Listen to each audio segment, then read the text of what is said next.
All Three Beards Media podcasts originate from the Gravitate Co-working Studio, sponsored by Revelton Distilling Company.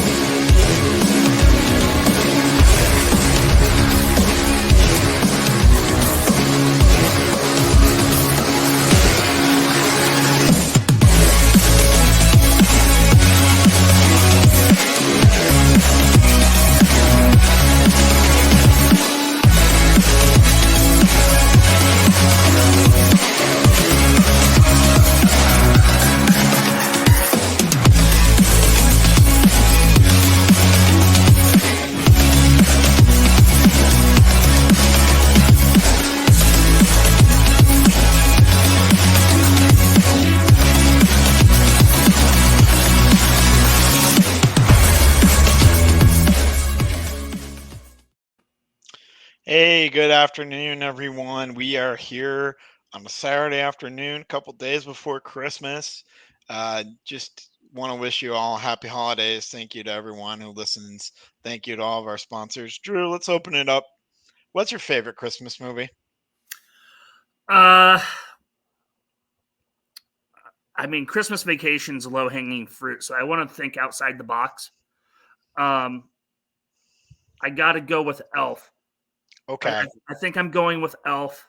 Yeah. But I have a caveat to this, Andrew, and you're probably going to make fun of me for saying this. I've never seen Bad Santa, and I want to see Bad Santa a lot. Ooh, very yeah. badly. That might happen tonight, actually. Oh, I highly recommend. I haven't seen it either, but I've heard good things. Yeah. Maybe we should both watch Bad Santa. Not together, obviously, but I mean, we're as close as we're gonna be, Andrew, this holiday season. I'm in beautiful Gallery, Iowa. That's true. You actually made it to Iowa, so that's good. Yeah, here till Thursday, so I'm really excited. Really a premier small town Iowa, and what makes it premier, Andrew, is a Casey's location.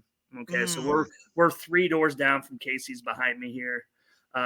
There's a law firm down below me, and a beautiful 2,400 square foot apartment, like 3 bedrooms. Wow. Like massive. We usually host Jenny's family parties here, whether it be the post-Christmas party. We might have one tonight. I don't know what we're doing, honestly, tonight. Yeah, tomorrow, you're really just a collection of houses if you don't have a Casey's. 100%. Yeah. Yeah, that makes it an official town, I think. Yeah, no doubt. It's having a Casey's. So, yep. All right. Well, my favorite is you were in Newton. Yeah, Jason. Oh, so technically I was closer. You were closer, technically. He dimed me out, man. Yeah. Well, give me the low-hanging fruit, and I'll go with Christmas Vacation and or Home Alone. Those are 2 classics. It's not Christmas until I've seen at least one of those 2. Need to see Home Alone. I've seen Christmas Vacation because it's been all over TV. So is Home Alone, but I just haven't found the time to watch it. In between all the sports, because it's a great time for sports. We got everything going on all at once. We got college football bowl games.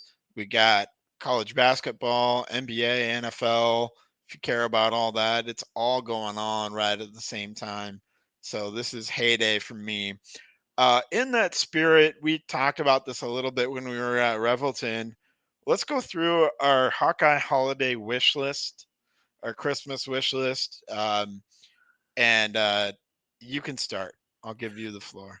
All right, so it kind of changed from the prep that we did for the live show, right? Because the transfer portal folks that were on my list have all either recommitted to their original school or have moved on to a new school. So, and then my coaching pick was also picked up. North Dakota State head coach now, Tim Polasek, which before we went on, Andrew, you were telling me that he didn't really necessarily get along with the staff at Iowa, which is... Yeah, the word is that he didn't jive. And that sucks, man, because of the production that he got out of that offensive line there was incredible. I mean, look at the list of people that he put in the NFL that they're in the early 2000s or 2010s, right? Just a great list. The work he did with Wirfs and Alaric Jackson is specifically what comes to mind for me. There it is. Yeah. Probably I think he had a good hand in Tyler Linderbaum's development as well. Yeah, I mean, so all first and second round guys, man. Like, but let's give George Barnett a little bit of a chance because he's only had 2 years. He's had a lot of recruits that have not panned out, and those were holdovers from Polasek, actually. yeah, I mean, So get his own guys in there, I guess. But I mean, they've clearly been the 2 worst offensive lines in the KF era. So I mean, yeah, true. We take that for granted, I think. Just churning out offensive lines year in and year out, and until you don't, and then you're looking for somebody to blame, right? And it makes sense because of the time frame to blame Barnett. And that might not be fair, like you said. They're not his people. Not all of his people, no. And they were young. They're growing up. Yeah. So yeah. We'll see. But to get to something that's relevant, Andrew, about what I want Christmas wish list, I just want the University of Iowa to announce who the OC is. I want it to be official. I don't know if it's Paul Chryst. I don't know. But, I don't know. Yeah. I don't know if it's Joe Philbin. I don't know. I want to know. And there's no reason to not announce it, right? Like, what are they going to do? Is Alabama going to hire Joe Philbin as their offensive coordinator instead? Like, they're going to swoop in at the 13th hour, like the transfer portal stuff? Like, these are head coaching and coaching contracts. This is not players.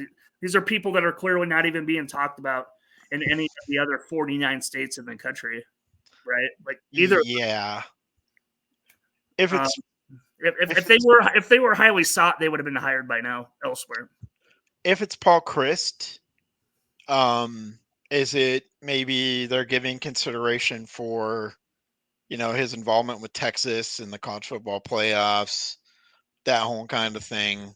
Another possibility that I've heard is the South Dakota State offensive coordinator, and they're in the FCS championship.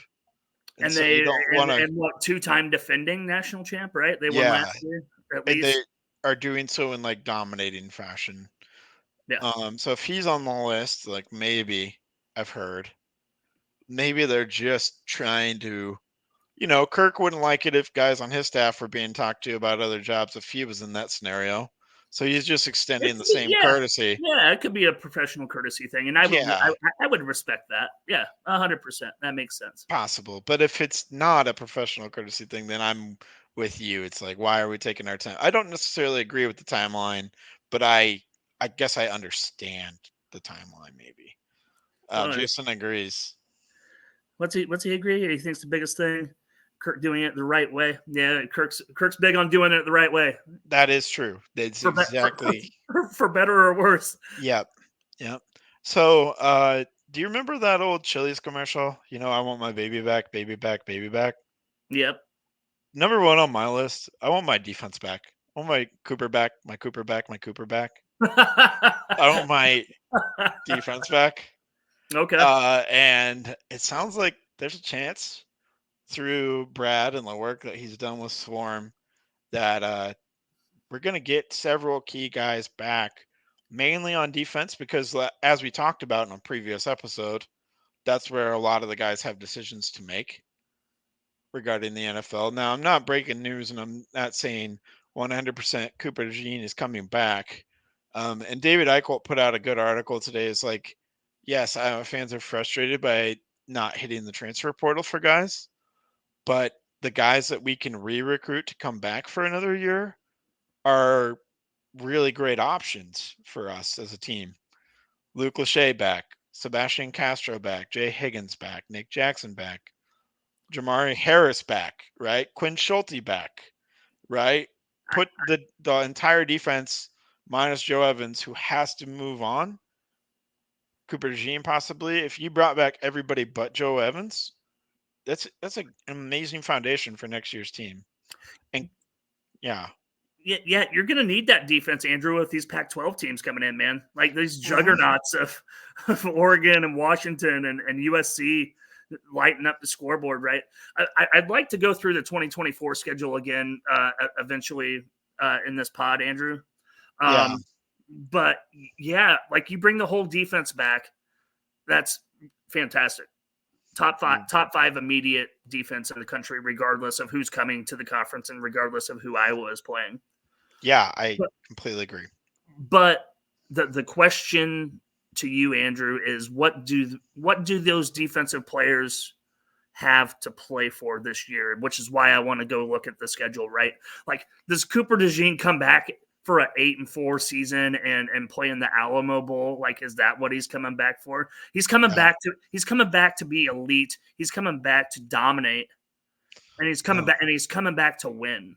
Andrew, like he's not coming back for a 7-5, 8-4 season with another piss poor offensive performance. Like, they're coming back to win. And how are we going to sell that to? How are we going to re-recruit? Yeah, how are we going to re-recruit? That was a good word for it, Andrew. How are we going to sell that to these guys on the defensive side of the ball that we're playing to win? We're playing to win in 2024. Yeah. Despite these offenses, man, that are coming in, it's going to be fascinating to see UCLA in the Rose Bowl, right? Oregon coming to Iowa City. Is that right? Washington's coming to Iowa City, not Oregon, but yeah, Washington's coming. Yeah. So how would you re-recruit? Well, I think each and every individual one of those guys is a bit different scenario. But like in Castro's case, I think there's a strong case that he could improve his draft stock by coming back. Cooper DeJean, I think the coaches are probably going to get a hold of him and say, hey, buddy, there's not really much more you can do to improve your stock. So maybe that's a pipe dream, but maybe he really wants to come back. And like you said, he doesn't want 8-4. He thinks there's unfinished business. So I think a lot of it, and then the other thing is, hey, there's a 12-team playoff next year. That's a great point. I didn't even think of that. There's a 12-team playoff next year. We don't know exactly what the 12-team playoff is going to look like, and I'm not going to go out on a limb and say Iowa's making the 12-team playoffs. But is there a chance if all those guys come back and Cade McNamara is able to remain healthy for a full season? Even with the schedule, Washington coming to Iowa City, going to Ohio State, you probably look at that as your two toughest games for sure. But it feels like, again, you're building something special. So anyways, I want my defense back. That's on my holiday list. Let's move to the next item on your holiday list for the Hawkeyes, Drew. Some defense in basketball. How about that? Listening to Fram post game after a double-digit win against what was it, Florida? Was it Florida A&M or UMBC? UMBC. Yeah. My boys up there in Baltimore County. You know, that's one county away from me. Like, what's his? Like, I don't get his motive in those comments, right? Because that's his team's MOs for his entire tenure at Iowa. Is light up the scoreboard and defense optional. That's the best way I can put it. Like, this is nothing new. Like, if we were to look back in the last decade of total defense efficiency numbers, I guarantee you Iowa's over number 100 every time. Probably I bet we have not had a top 100 defense ever in the Fran McCaffrey era. So like he's just now having this epiphany after they hung 98 on him or whatever it was. Like, I will fact check you. I'll fact check you on that, and I will say the years of Gazelle, Clemens, Woodbury. Those were actually, it was frustrating offense sometimes and much better defense. Okay, I'm gonna do some research after the pod to see. Do some research, yeah, because I think there's 2 years in there with Woodbury and Gazelle. If there were years, if they existed, those were the years. Yeah, 100%. Yep. If they existed in the Fran McCaffrey area, it's like that 2014-15 range. You got to remember, this isn't FBS football, Andrew. There's like 330 Division I teams, so like even being 100 is just the top third. So like, I'm not advocating that it's good, Drew. I'm just saying that it was the best in the Fran McCaffrey era. Gonna have I will report back after the new year, Andrew. Okay, sounds good. Well, I did actually a quick research. Oh, 2014-15 in defensive rating, which is a little bit different than defensive efficiency. The 2014-15 team was 59th out of 351. oh, Offense was 74th, so the offense was worse than the defense. That team allowed 62.3 points per game, good for 63rd out of 351. So not elite or anything, but certainly above average. if we pull that off in 2023, 2024, we're like a 25 win team. Like, Right. But I don't know as if we have the personnel on this year's team. And so that's what I think it is more than anything is the personnel, the way that it is. It just is what it is, and we don't have those. So there's two problems, right, with the Iowa basketball defense. One, can't contain on the perimeter. Two, no rim protection.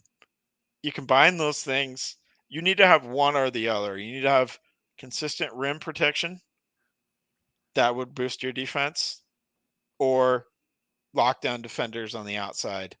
And Iowa has neither one of those things going for them at this point in time. Yeah, Andrew. So, and the way I look at those two different scenarios, right, is one of them you can control and one of them you can't, in my opinion. You can control effort around the perimeter and placement and being mentally sharp, being where you're supposed to be on the court, etc. The other one, the non-controllable one, in my opinion, is the rim protection. We haven't had the 7-footer since Luka Garza to be in there and banging there in the Big Ten, right? Like other, like going back to Woodbury, poking people's eyes out too. Just not anybody that has the physical stature, the 7'1", 265, like the person to do it, the person that could actually physically do it. Like they can be in position all they want. Yeah, the rim protectors that we have on this year's team are freshmen. True. They're Freeman and Dembele. So I think over the next 2 to 3 years, as long as those guys are on the roster, that's something that I was going to develop. But it's not there. It's there at times, but not on a. You can count on it throughout the entire ball game. Because Ben Krikke, like his style, but he's not a Big Ten center. No.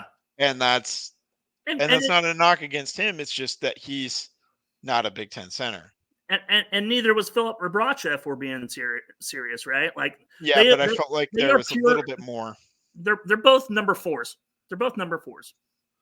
Yeah, but I feel like Rebraca could hold his own at least because he was a little bit stronger, especially as he did it last year. Yeah, he did it. I feel like he was important, and there's at least some sort of resistance.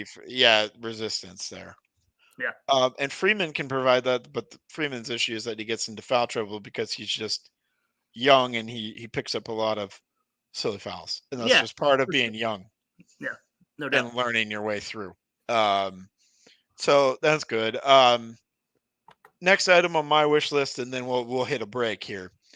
I know that Iowa's not going to dip into the transfer portal a ton, but if they're going to dip in for one thing and one thing only, I think they need a big-bodied X receiver, what I would call an X receiver, that 6'3", 6'4", that Brandon Smith type of wide receiver.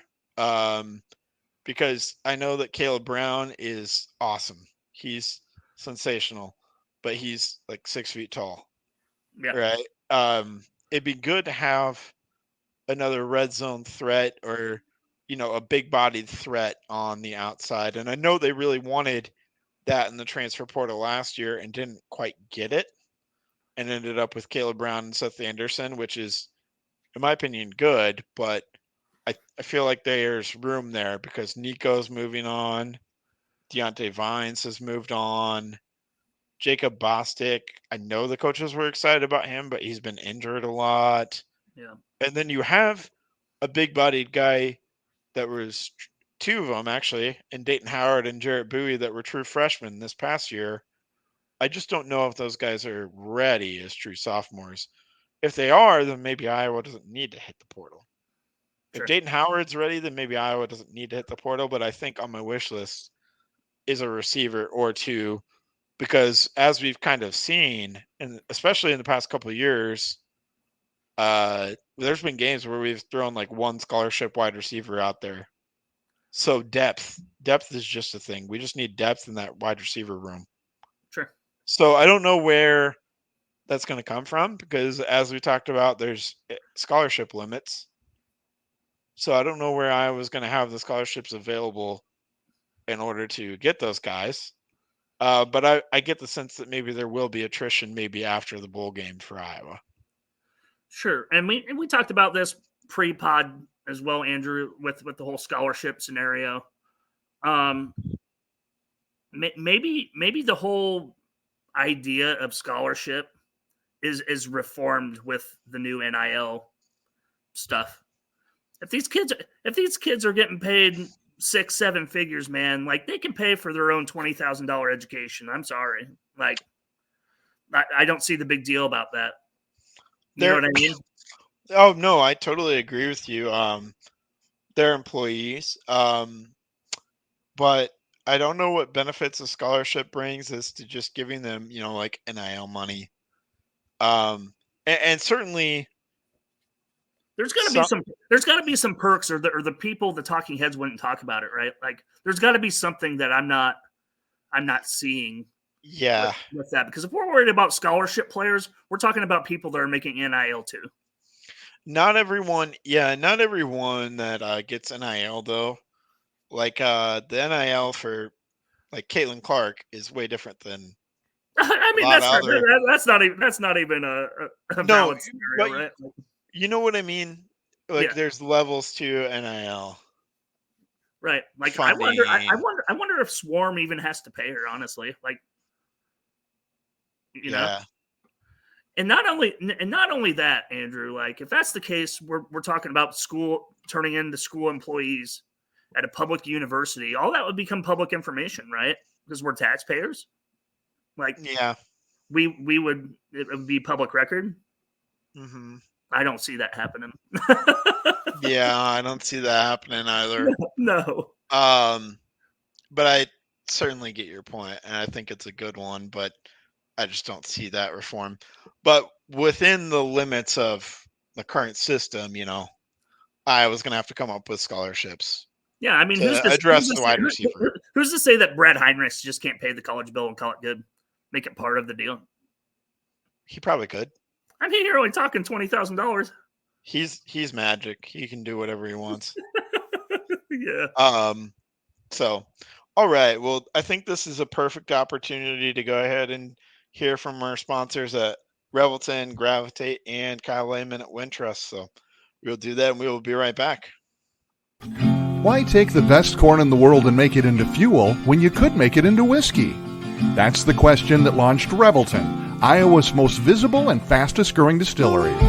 Owners Rob and Christy Taylor embrace the grain-to-glass philosophy, sourcing ingredients locally and overseeing on-premises production and bottling at their facility in Osceola.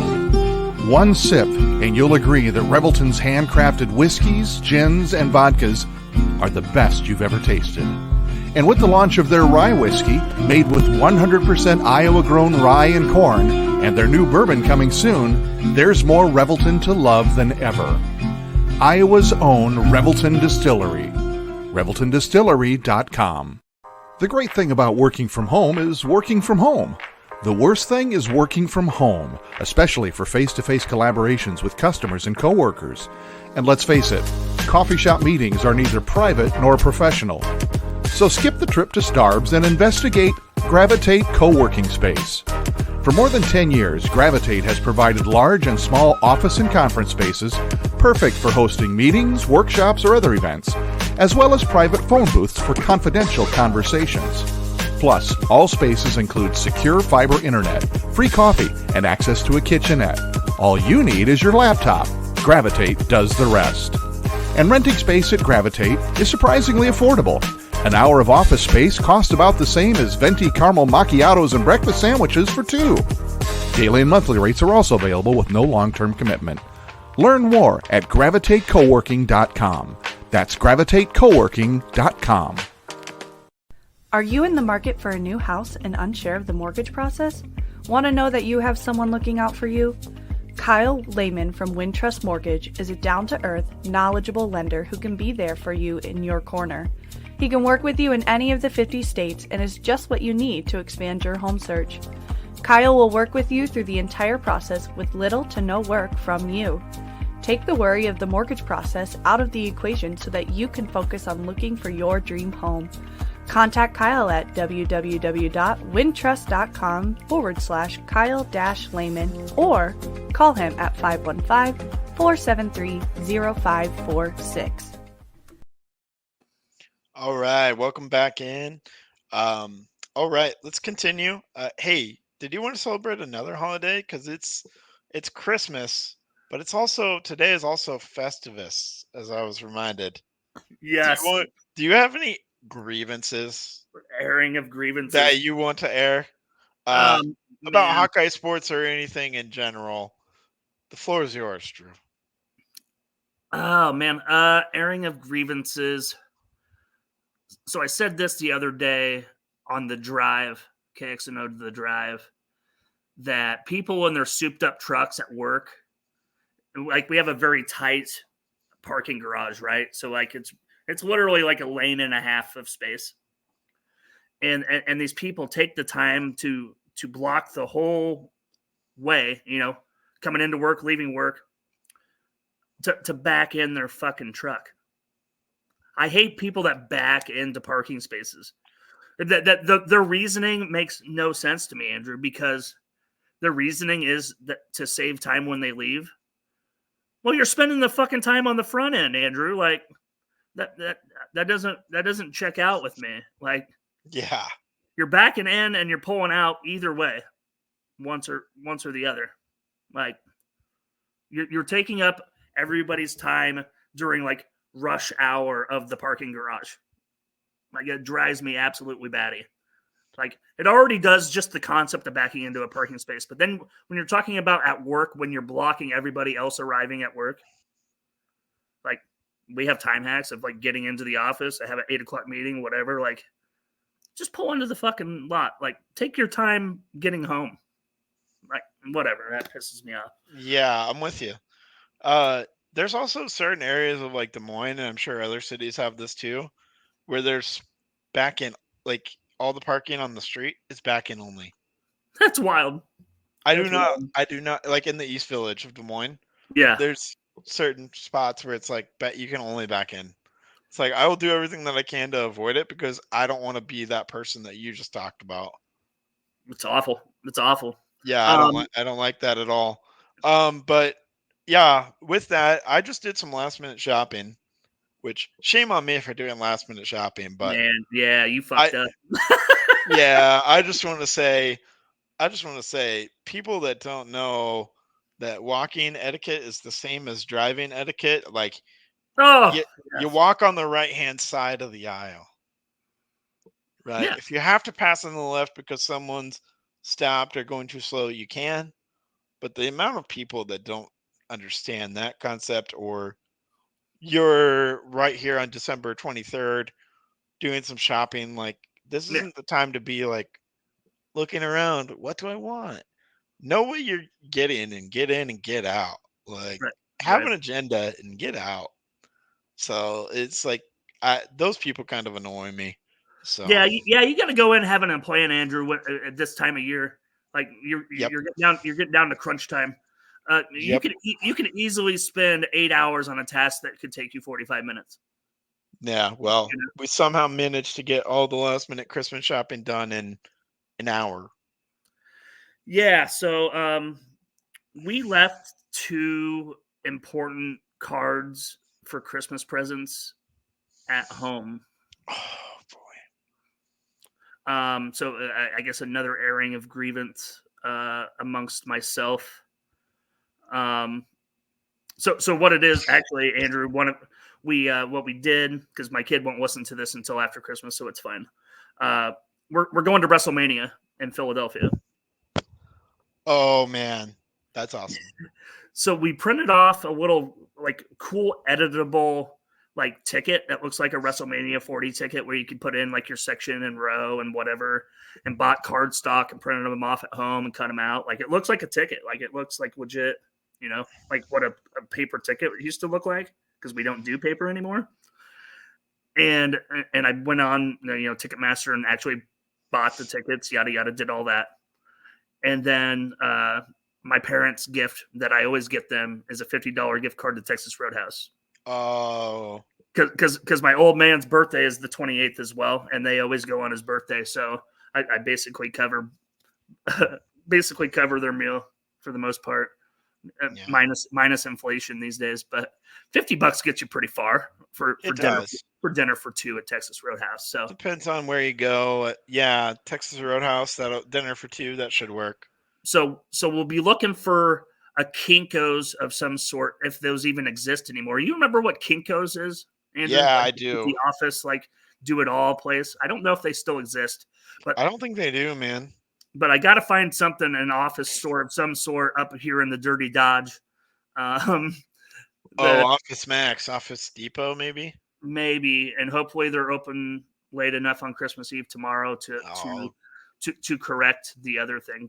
Like, what we're really out is $50, but we're going to go to Texas Roadhouse at home regardless. So we're not really out anything. It's just now we have to redo it and spend another $50 on the front end. So, yeah. I mean, it's kind of stressful right now. Like that, we just realized this about an hour ago. So, it's still fresh and still raw and 17 hours away at home. So, but yeah, we'll correct it somehow, some way.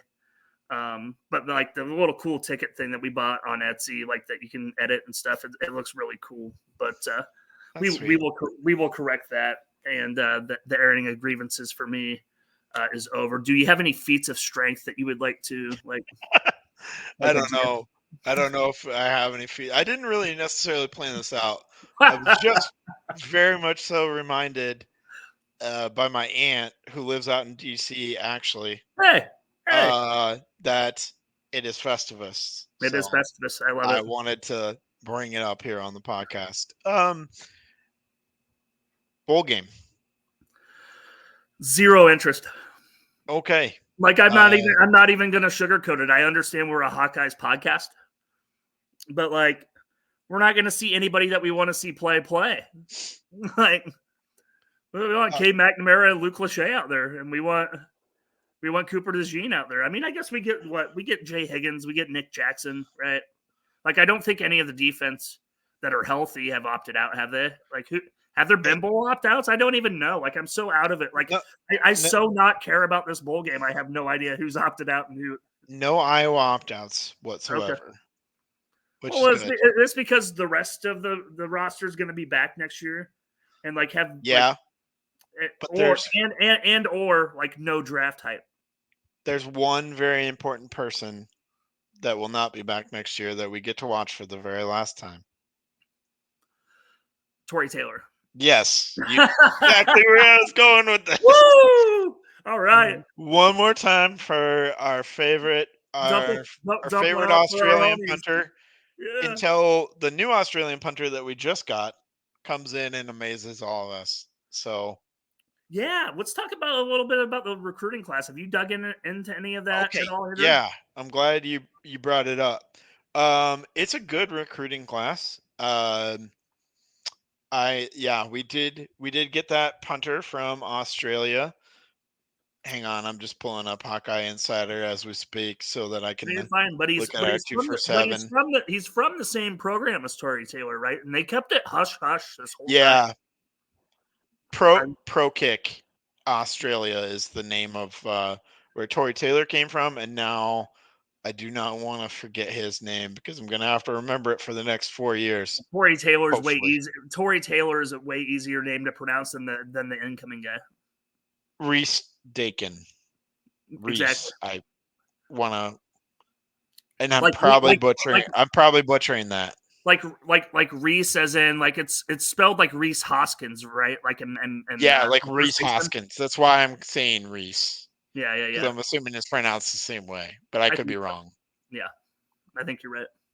Okay. We'll find out. We'll find out. Friend of the show, David Eichel, will be talking about him shortly, I'm sure. Yeah, I'm sure.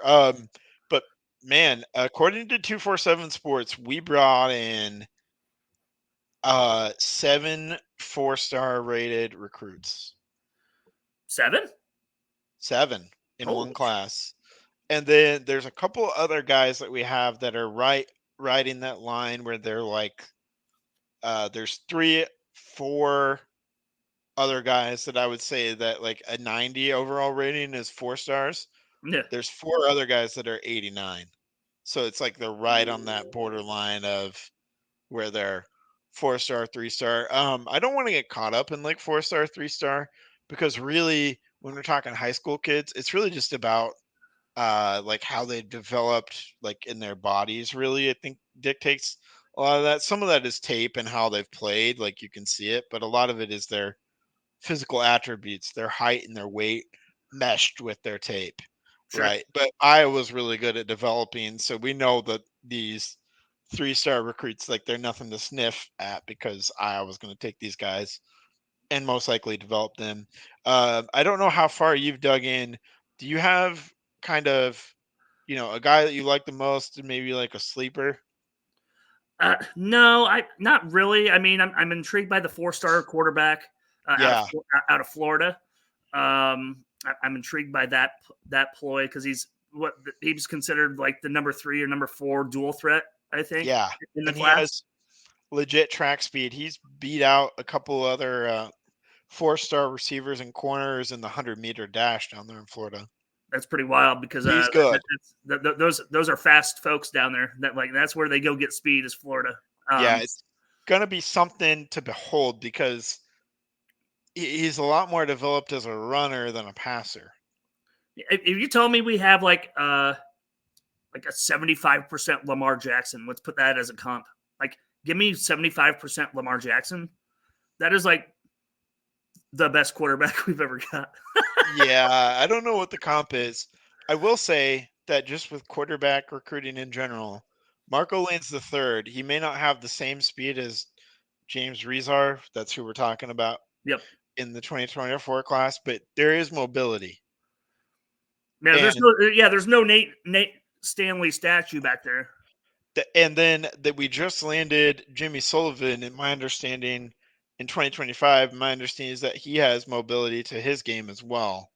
So with all the quarterbacks in the last 3 classes, you're seeing a trend to where Iowa has recruited guys that at least have a CJ Beathard level of mobility to where they can of where they can maneuver a pocket, run for a first down at a minimum. I mean, that's like a basic necessity of playing football in 2024, Andrew. Like, I agree. You got to be able to move and develop plays downfield and break up. You know what? That's another thing. Now that you bring that up, like our receivers don't break off routes when it's necessary to make a play.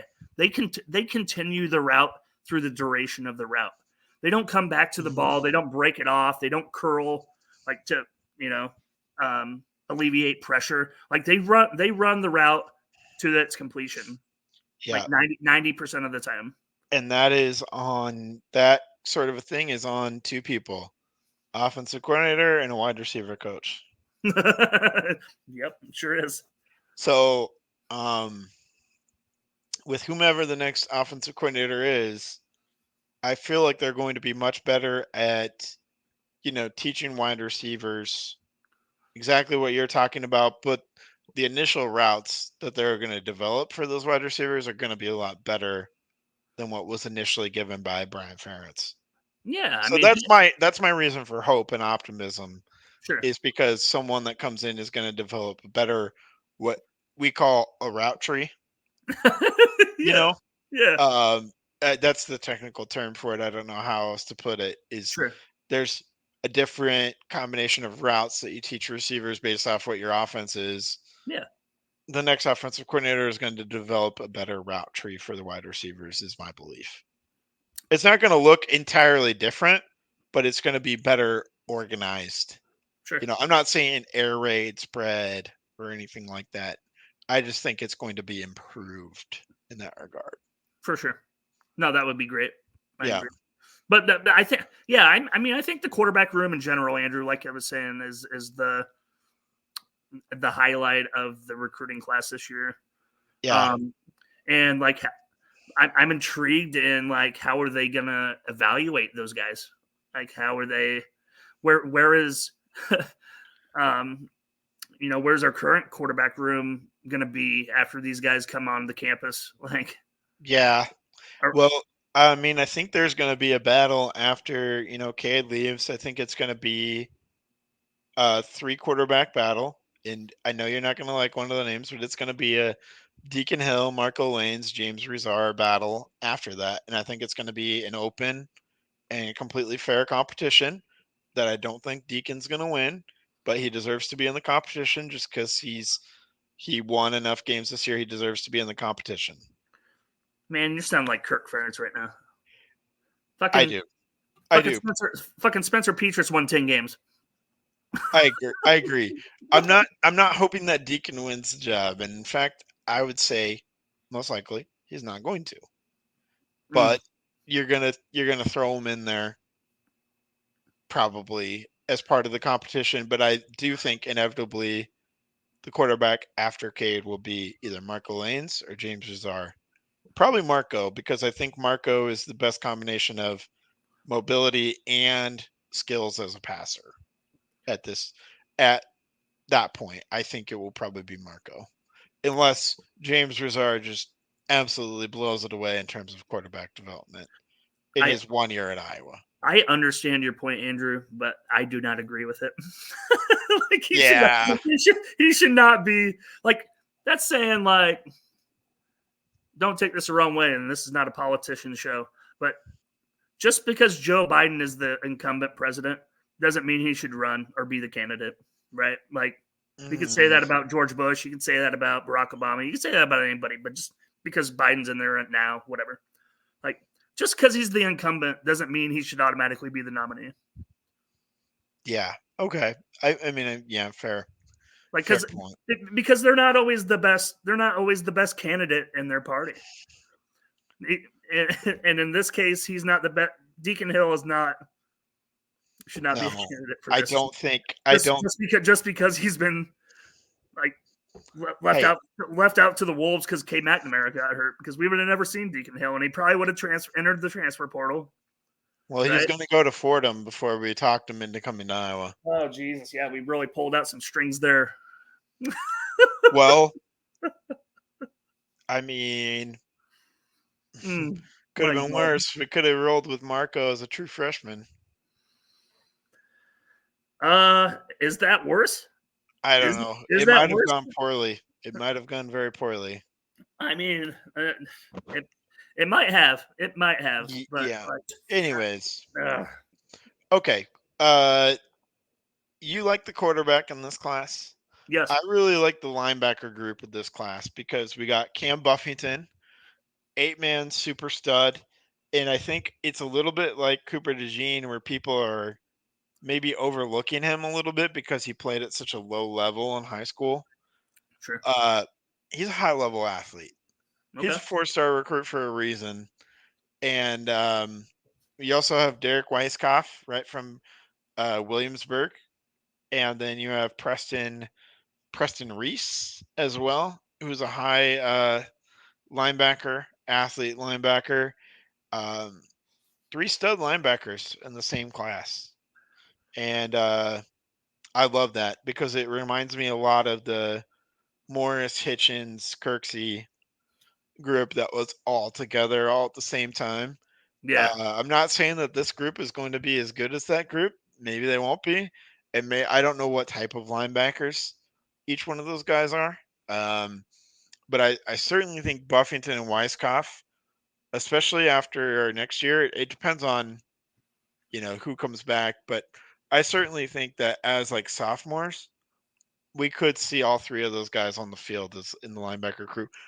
You also factor in Ben Keeter, who's already on campus with like Buffington and Weiskopf, and the linebacker room sounds amazing. Like there's not going to be any drop off once again. Like there was no drop off from Campbell to Higgins. I think Seth Wallace and Phil Parker have done it yet again with the linebacker room, where it's just that pipeline is just going to keep on coming.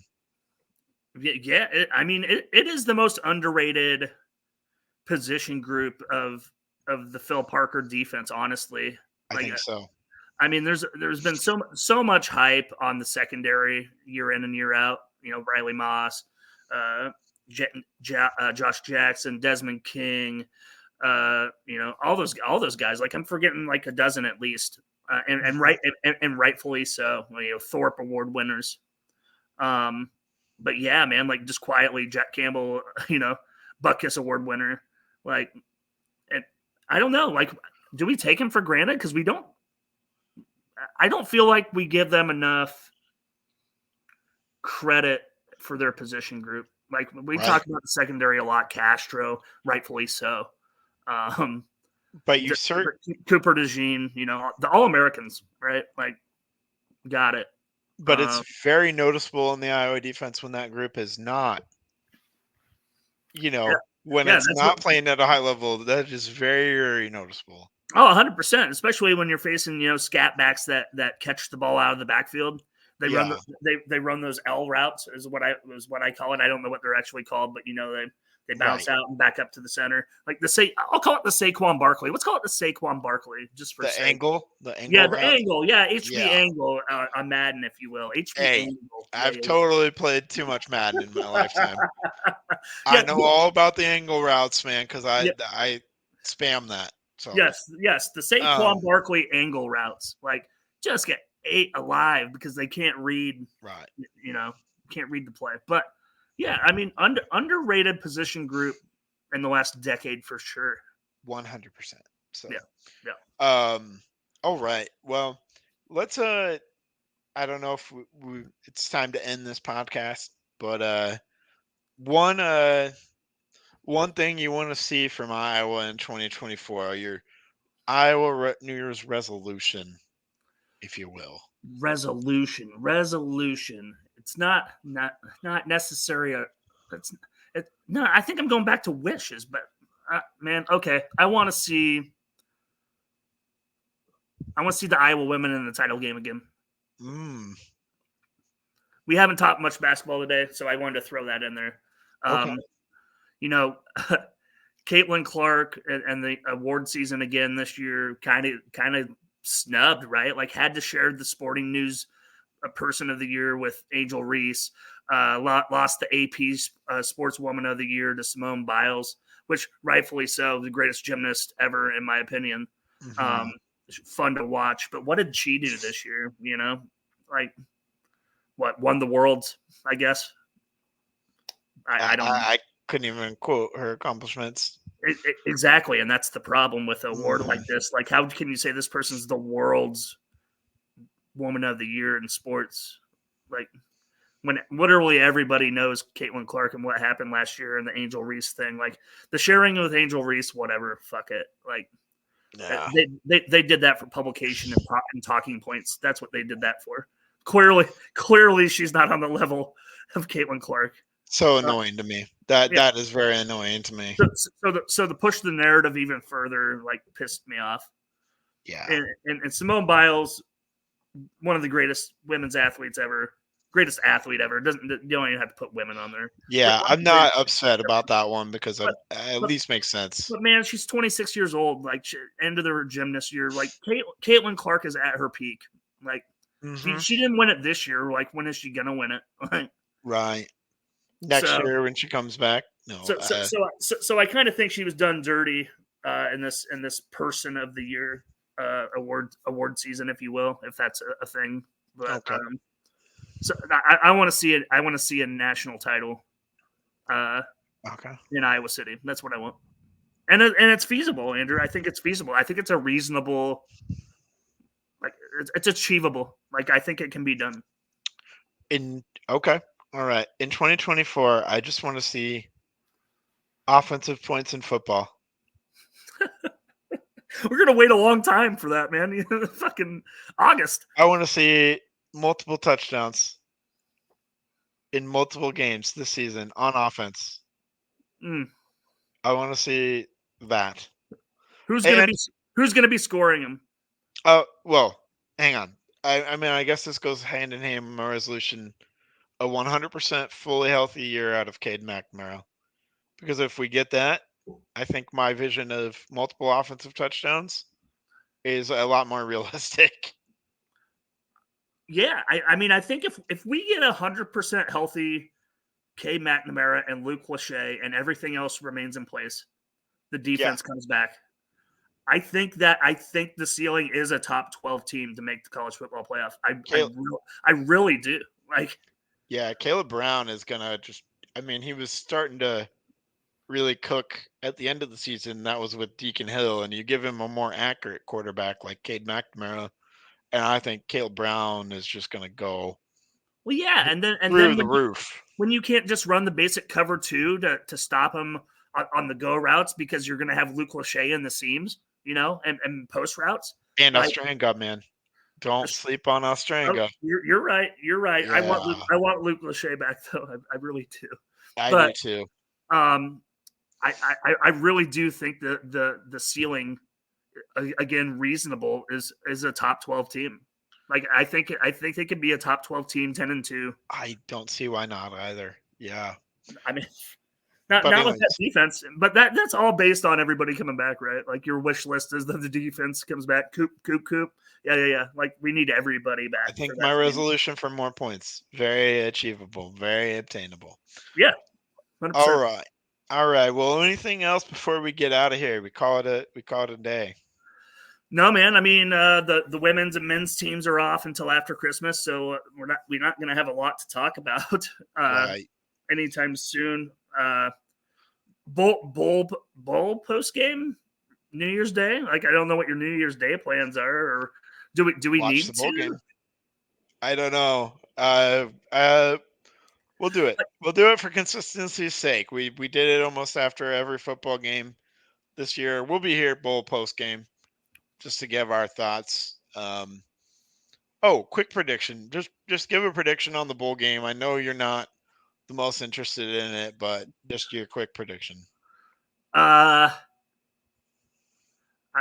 going to bet the under. Okay. Good bet.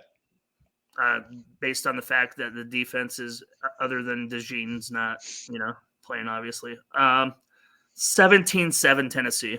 I think Tennessee's just the more talented team. Yeah. I don't know. They've had a couple of opt-outs.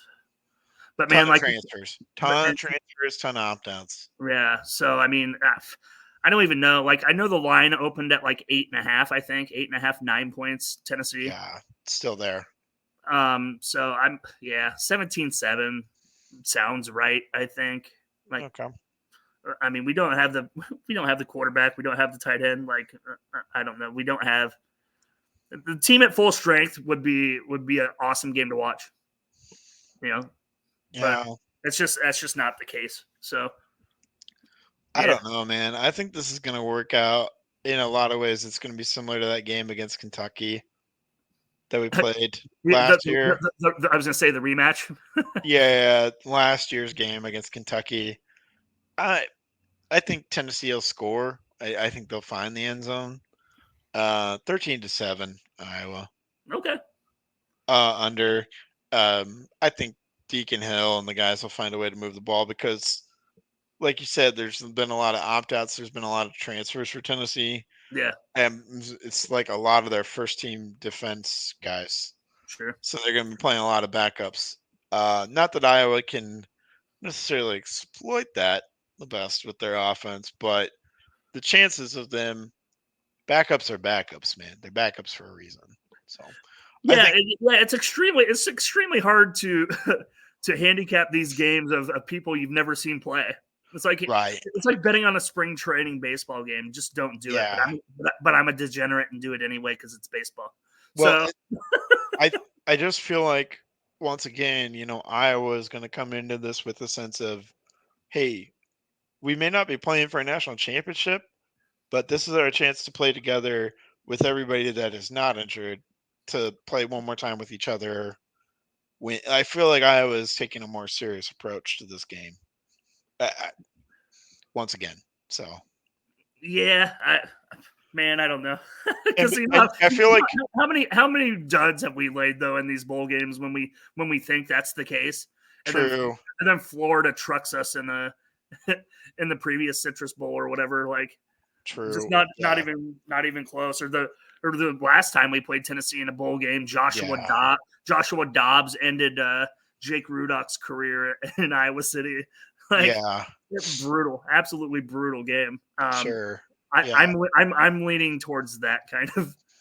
I'm not leaning that's towards okay. that. That's okay. I hope you're right, man. But like I said, like I have very little interest in it, but I'll be watching it. It's New Year's Day, man. Like, right. What else am I gonna do? Yeah, and it's just gonna be, that at least is gonna be the fun part of the bowl games because the playoffs will be going on too. Real quick, just give me your playoff predictions.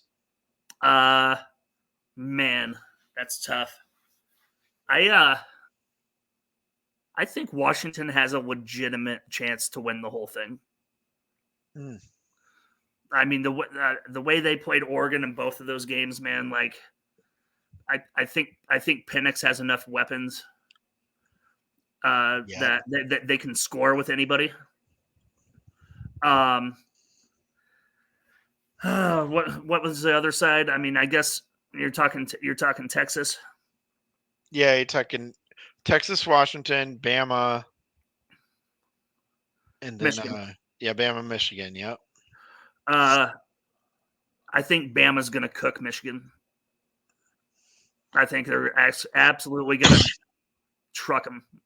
Yep. Like, I think it's Jim Harbaugh's swan song. I think it's Jim Harbaugh's last game as a Michigan head coach. Yeah, man, I'm going. Yeah, I gotta go Washington, Bama in the final. Okay. And I wouldn't be surprised if the total in that game was like 67, and I would still take the over. Wow. I'm gonna go Texas, Bama rematch. Okay. And Texas is gonna take care of Bama once again. Texas Bama was one of the best games of the season. Texas ended up winning. And I think Texas is going to bring it home. And we're going to see that beautiful Paul Chryst influence on that offense. And we're going to bring that to Iowa City. Let's go. Okay. There's the angle. Zing. I'm cheering for Paul Chryst. So yeah. Okay. Let's go. Fair enough. Future Iowa offensive coordinator Paul Chryst. Like, I'll tell you this, Andrew. Either way, I'm rooting for the winner of that game, whether it be Washington or Texas. That's who I'm rooting for. That's my rooting interest. Totally. Yeah. I would prefer Washington actually to win. That's not what I would think will happen. I'm going with Texas because I think that's what will happen. Yeah, I mean, I think it's the best game between the two. Texas, Washington. I think agree. I think Alabama is going to absolutely outclass Michigan. I think it can be a double-digit game. Yeah, if you think Bama, Washington, you should, because that's the underdog in both. You should. All right, you should go for it. You should. I should, because it's plus money, man. It's the underdog in both scenarios. So, all right. Well, it'll be interesting to see how it all plays out. We've appreciated all of you listening to us in 2023 when we started this podcast. We will see all of you next year. So happy Festivus, first of all. Merry Christmas, whatever other holiday you celebrate. Happy New Year as well. We will see you again on January 1st after the bowl game. So we will see all of you in 2024. Appreciate y'all very much. Appreciate our sponsors and have a great night and go Hawks. Go Hawks.